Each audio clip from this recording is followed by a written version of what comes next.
Alright, and in goes the iPhone. Alright, oh, this is gonna be hard. Alright, so we're actually approaching 9 minutes right now. It's been sitting in there doing just fine. Took me a while to get them to stand next to each other, but as far as I can tell, I mean, there's really nothing going on. The display isn't even moving around, and this is water taken straight from the tap from outside, so just regular water, 1 meter. iPhone seems to be surviving just fine, and I'm not seeing anything to indicate that any water got inside whatsoever. So I'm liking what I'm seeing, but we're gonna let it sit for an additional 20 minutes to see if Apple's claims are true. And what's cool is you can actually see that the carrier signal is still available underwater. Even Wi-Fi, I'm getting a pretty good range here. So pretty dang good, not bad. Galaxy, of course, this is its natural environment as far as I can tell. It's not even at its limits yet. This is easy for it. I mean, it's just passing by with flying colors. So let's keep going as we're approaching 10 minutes.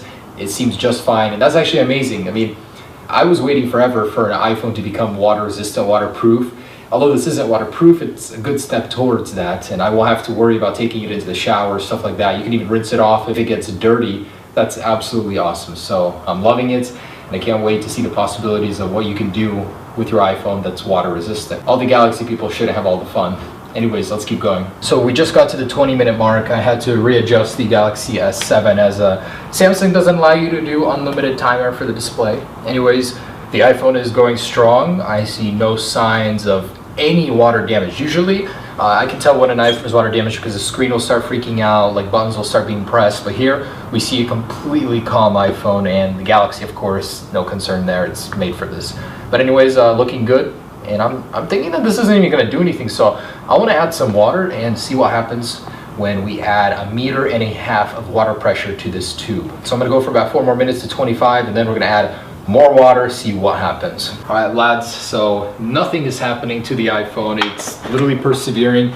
This is what it's meant for, so it wouldn't have gotten this rating if it didn't work at that rating. So we're going to go ahead and add more water, more pressure, get it to a little over 5 feet.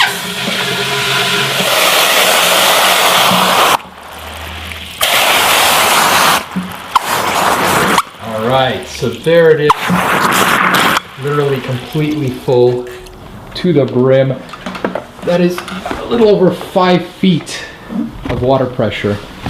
And now we're going to go ahead and see if the iPhone will still fare good. So we're going to leave it here for a good amount of time. If this doesn't do anything, we're going to go and take a swim, get some movement, just to see with movement what happens. All right, so we're approaching 35 minutes in the water. So this is already 5 minutes over Apple's rating, and it was about 10 minutes in water deeper than what it was rated for. So 1.5 meters of water. The Galaxy screen turned off, timeout, whatever, but I'm going to go ahead and pull them out and see if there's any physical damage to the iPhone after being kept in the water for so long. And after this, we're going to go to the river and do some movement, some shock in the water, see if that makes a difference.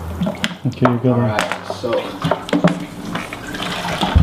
got the iPhone. There it is. I'm going to pull the Galaxy out.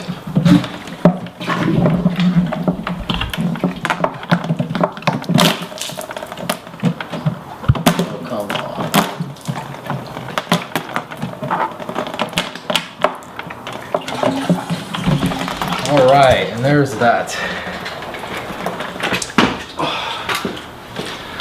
So, in the watery graveyard over here, let's check out what happened to these guys. So, oh shoot, for a minute there I thought the Galaxy was done for, but it's still going strong. So it is going a little bit crazy. I'm not sure if that's because of water on the display. If it continues to do that, it might actually have water inside. So I'm going to set this aside and check out the iPhone for the time being. 3D Touch Home button is still working just fine. The display is responsive. Looking at the camera, I'm not seeing any moisture in there. In the back, no moisture.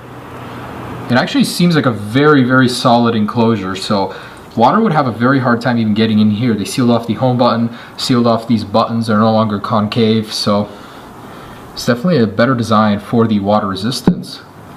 I'm liking this. And of course, Apple recommends you don't charge your phone. Oh, what was that? There's a certain amount of time Apple recommends you don't charge your phone for after. I'm not